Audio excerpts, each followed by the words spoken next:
પેફેડનું ગેઇનર અત્યારે કાઉન્ટર પહોંચ્યું days high પર EU સ્મોલ ફાઇનાન્સ બેંક એના પર એક વ્યૂ લઈએ. લોંગ સાઇડ પર બિલ્ટઅપ 2% ઉપર છે અને ડેઝ લો જુઓ અને એ જ ઓપનિંગ લેવલ હતા ત્યાંથી તો ખાસી ખરીદારી અત્યારે વધી રહી છે EUSFBમાં. ડેફિનેટલી મને લાગે છે EUSFBમાં ક્યાંક ને ક્યાંક ખરીદારી વધી રહી છે. બટ અગેન ચાંદની જે રીતે ઓવરઓલ માર્કેટ ટ્રેન્ડ છે, કેટલો સમય સ્ટોક માર્કેટની વિરુદ્ધ ટ્રેડ કરી શકે, દેટ્સ વેરી ડિફિકલ્ટ. ટેકનિકલી મને લાગે છે 735 ઇઝ અ સ્ટ્રોંગ રેઝિસ્ટન્સ. એટલે ઉછાળે શોર્ટ નહીં, બટ એટલીસ્ટ લોંગ સાઈડ હોય તો પ્રોફિટ બુક કરો. પ્રોફિટ બુક કરી શકો છો અહીંથી સ્મોલ ફાઇનાન્સ બેંક માટે. ત્યારબાદનું OEM સ્પેસમાંથી એક ઉનો મિન્ડા ધ્યાનમાં આવી રહ્યું છે. કુછ 1.5% ઉપર છે આ સ્ટોક. લોંગ સાઇડ પર બિલ્ટઅપ થઈ રહ્યું છે અત્યારે, તો લગભગ ડેઝ હાઈના લેવલની આસપાસ છે ઉનો મિન્ડા. ડેફિનેટલી મને લાગે છે યુનો મિન્ડા અગેન સ્ટોક સારો મોમેન્ટમમાં છે, વોલ્યુમ પણ સારું જોવા મળ્યું છે, ઉપર ઇન્ટરેસ્ટ પણ તમે જુઓ તો ખાસો વધ્યો છે. બટ અગેન 1350 આજુબાજુ ઓપ્શન્સના તમે રાઇટિંગ જુઓ તો સારું એવું રેઝિસ્ટન્સ ત્યાં બની રહ્યું છે. સો ઉછાળે વેચવાની સલાહ 1350ની આજુબાજુ મને લાગે છે રેઝિસ્ટન્સ આવી શકે છે. ટ્રેલિંગ સ્ટોપ લોસ 1330 નો રાખો, એની નીચે જશે તો વી મે અગેન સી 1300 ના લેવલ. સો યસ, ડેફિનેટલી અત્યારે થોડું પોઝિટિવ દેખાઈ રહ્યું છે, બટ સ્ટ્રિક્ટ સ્ટોપ લોસ અને ટાર્ગેટથી પ્લે કરો, fresh position avoid. Fresh entry avoid કરી શકો છો. હોલ્ડ કરો 1330ના એક સ્ટોપ લોસને ખાસ ધ્યાનમાં રાખીને.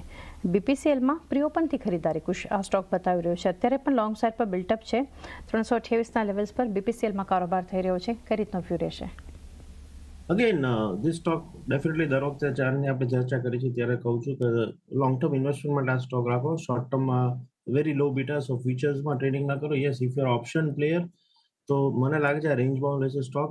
અને મે બી ઓક્ટોબર સિરીઝના ઓપ્શન્સમાં હવે થોડી લિક્વિડિટી હોય તો 320નો પુટ રાઇટ કરો, ઉપર 350નો કોલ રાઇટ કરો. મને લાગે છે ઓક્ટોબર સિરીઝમાં it could remain in the range of 320 to 350. 320 330ના એક લેવલ્સ આગળ બતાવી શકે, 330 ઉપરના એક લેવલ્સ અને 350 સુધી પણ ઇનફેક્ટ BPCL પહોંચી શકે છે. વધુ એક સિમેન્ટ કાઉન્ટર કુશ શ્રી સિમેન્ટ 0.5% ઉપર છે આ સ્ટોક અત્યારે અને લોંગ સાઇડ પર બિલ્ટઅપ થઈ રહ્યું છે. કઈ રીતે વ્યૂ રાખશો શ્રી સિમેન્ટ પર? ડેફિનેટલી શ્રી સિમેન્ટમાં મને લાગે છે કે હવે થોડું સ્ટોક થાક ખાઈ રહ્યો છે. લાસ્ટ વીક પણ જ્યારે આપણે ચર્ચા કરી હતી ત્યારે પણ આપણે જણાવ્યું હતું કે ધીસ ઇઝ અ સાઇડવેઝ. હવે છેલ્લા ઘણા સમયથી ઉપર 30,800, નીચે 29,400 આ રેન્જમાં કોન્સોલિડેટ થઈ રહ્યો છે. એટલે અવોઇડ ટ્રેડિંગ. જ્યાં સુધી આ રેન્જ બ્રેક નથી થતી ત્યાં સુધી આપણે વેઇટ એન્ડ વોચ અવોઇડ કરી શકો છો હાલ તો શ્રી સિમેન્ટને.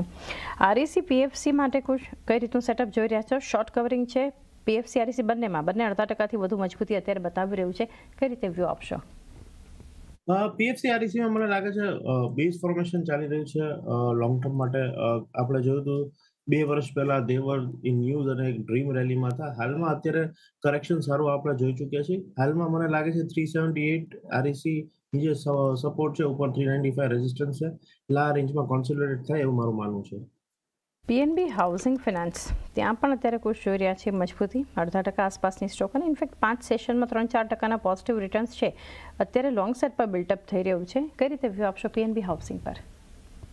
PNB હાઉસિંગ મને લાગે છે થોડું વેઇટ એન્ડ વોચ. હાઉસિંગ સેગમેન્ટમાં યસ, ડેફિનેટલી પોસ્ટ નવરાત્રી ઘણા સેલ્સ થતા હોય છે, બટ આ વખતે મને લાગે છે યર ઓન યર જો આપણે બુકિંગ્સ જોશું દિવાળી ટુ નવરાત્રીના ફેઝમાં તો થોડુંક સાઇડવેઝ રહેશે. હાઉસિંગ લોન્સમાં definitely rates have gone a bit lower, but I think 860 હવે સપોર્ટ છે. 860 બ્રેક કરે તો 740ના લેવલ જોવા મળશે. તો I am little bit bearish of the stock. View bearish PNB housing finance માટે. આજે ઓટો અને એન્સિલરી સ્પેસ જ ફોકસમાં છે. વધુ એક કાઉન્ટર સંવર્ધન મદરસન કુછ ત્યાં પણ જોઈ રહ્યા છે અત્યારે લોંગ સાઇડ પર બિલ્ટઅપ 111ના ડેઝ હાઈ પર આપણને સંવર્ધનમાં કારોબાર થતો બતાવી રહ્યો છે. મજબૂતી સાથે જે ટ્રેડ થઈ રહ્યો છે, કઈ રીતે એક વ્યૂ રહેશે અહીંયા?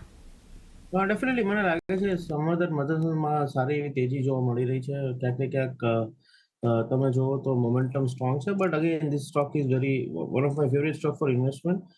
ધીરે ધીરે લો બીટા છે. એટલે જો તમે 2 થી 3 એક્સપાયરી રોલ ઓવર કરવા માંગતા હોય તો 102ના સ્ટોપ લોસથી બાય કરી શકો છો. Over a period of time 135ના ટાર્ગેટ છે, but it is low beta. So બહુ હાઈ લિવરેજ પોઝિશન નહીં, બટ ટૂંકા નાની પોઝિશન લઈને રોલ ઓવર કરો ની સલાહ રહેશે. 102નો એક સ્ટોપ લોસ અહીંયાથી રાખી શકો છો સંવર્ધન મદરસન માટે. આલ્કેમ લેબોરેટરીઝ આજે કંપનીએ જે નવી દવા લોન્ચ કરી છે ભારતમાં એનું એક પોઝિટિવ અસર બતાવી રહ્યું છે. લોંગ સાઇડ પર બિલ્ટઅપ છે. 0.5% ખરીદદારી અત્યારે સ્ટોક બતાવી રહ્યું છે આલ્કેમ લેબોરેટરીઝ. કઈ રીતે વ્યૂ રહેશે? આઈ વિલ અત્યારે સલાહ આપીશ કે ફાર્મા સ્ટોક્સથી દૂર રહ્યો, કારણ કે ટ્રમ્પ સાહેબે જે ઓગસ્ટમાં એક સ્ટેટમેન્ટ આપ્યું છે કે 150 થી 250% ડ્યુટી પણ કરી શકે છે ફાર્મા ઉપર, અને I don't is very unpredictable. એટલે avoid trading in pharma stocks at least till November end. Yes, long term માટે સ્ટોક સારા દેખાઈ રહ્યા છે, બટ શોર્ટ ટર્મમાં હું અવોઇડ કરીશ. માટેનો વ્યૂ આલ્કેમ લેબ્સ પર બનતો જોઈ રહ્યા છે. મજબૂતી છે ભારત ફોર્જમાં પણ કુશ 0.5% ઉપર લોંગ બિલ્ટઅપ સ્ટોક બતાવી રહ્યું છે. અત્યારે ડે સાઈડથી થોડા નીચલા લેવલ્સ છે અત્યારે ભારત ફોર્જમાં. કઈ રીતનું સેટઅપ છે અહીંયા? ડેફિનેટલી સેટઅપ સારું પોઝિટિવ છે, બટ ડે સાઇઝથી પ્રેશર આવ્યું છે. એટલે એક્ઝેક્ટલી રેઝિસ્ટન્સ તમે જુઓ તો ગયા બુધવારથી એટલે કે 17 તારીખથી લઈને આજ સુધી રેઝિસ્ટન્સ લેવલ અરાઉન્ડ 1275 થી 80 રેન્જમાં થયા છે વારંવાર. તો મને લાગે છે 1280 હવે સ્ટ્રોંગ રેઝિસ્ટન્સ બની ચૂક્યું છે. સો એકવાર એક્ઝિટ કરો, 1280 ઉપર જાય તો વી વિલ બાય. અધરવાઇઝ 1230 આવી શકે છે, 10 દિવસની એવરેજ છે ને, ત્યાં આપણે રિવ્યુ કરીશું. એક વ્યૂ ભારત ફોર્જ માટે જોઈ રહ્યા છે. એફએમસીજી ઓવરઓલ જુઓ એક પ્રેશરમાં અત્યારે એવરેજ સુપરમાર્ટ્સ જોઈએ કુછ તો શોર્ટ બિલ્ટઅપ છે. 2% નીચે છે આ સ્ટોક. જે ગોદરેજ કન્ઝ્યુમર પ્રોડક્ટ્સમાં પણ આપણે જોઈ રહ્યા છીએ શોર્ટ સાઇડ પર બિલ્ટઅપ થતું બતાવી રહ્યું છે. આઈટીસી પ્રેશરમાં અત્યારે મેરિકો જુઓ ત્યાં પણ આપણને એક ઘટાડો જ બનતો દેખાડ્યો છે. એચયુએલમાં શોર્ટ બિલ્ટઅપ છે. ઓવરઓલ જે અત્યારે ઘટાડો આવ્યો છે એફએમસીજીમાં, શું કરવું જોઈએ? જો આપણે સ્ટોક સ્પેસિફિક ડિમાન્ડની વાત કરો તો એ તો આપણે વારંવાર શેર એનાલિસિસ સ્ટ્રેટેજી આપીએ છીએ ઇવન ટુ ઇન્વેસ્ટર્સ, કારણ કે ડિમાન્ડની જે યુએસપી હતી, મોનોપોલી હતી, આફ્ટર કોવિડ ધીરે ધીરે શિફ્ટ થઈ રહી છે. કોમ્પિટિશન બ્રિક એન્ડ મોટર સેલ્સમાં વધી રહ્યું છે. Secondly quick e commerce is picking up the pace. એટલે ડિમાન્ડ તો મારી સલાહ છે વેચો. નીચે 4100 ને એની નીચે 3900 એટલે 3900 લેવલ પોઝિશનલી જોવા મળી શકે છે. ઓવરઓલ એફએમસીજી ઇન્ડેક્સ મને લાગે છે કે થોડું પ્રેશરમાં છે.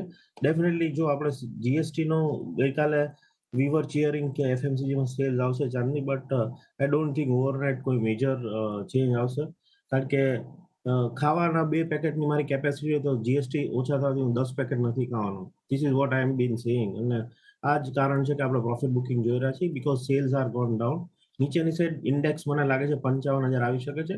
એટલે આઈટીસી, ટાટા કન્ઝ્યુમર આ બધા વેચવાની સલાહ નથી, બટ વેઇટ કરો. અહીંયાથી હજુ પણ 1 થી 1.5% ઇન્ડેક્સ બ્રેક થાય ત્યારે આપણે લોંગ ટર્મ માટે એક્યુમ્યુલેશન ચાલુ કરીશું. થોડું વેટ એન્ડ વોચ અહીંયાથી આ સ્ટોક્સ તમારી પાસે છે તો રાખી શકો છો. એક અપ્રોચ એફએમસીજી પર. ભારતીય એરટેલમાં અત્યારે 1% પ્રેશર જોઈ રહ્યા છે કુશ, અને અત્યારે એરટેલમાં જે કારોબાર થતો બતાવી રહ્યો છે લોંગ અનવાઇન્ડિંગ છે. ઇનફેક્ટ કઈ રીતે વ્યૂ આપશો? ડેફિનેટલી છેલ્લા 3-4 અઠવાડિયાથી જાતની આપણા વ્યુઅર્સને ઘણીવાર ટ્રેડિંગ કોલ્સ આપેલા છે, but there is no momentum in the stock. એટલે કે રેન્જ બાઉન્ડ છે 1960 ઉપર, નીચે 1890.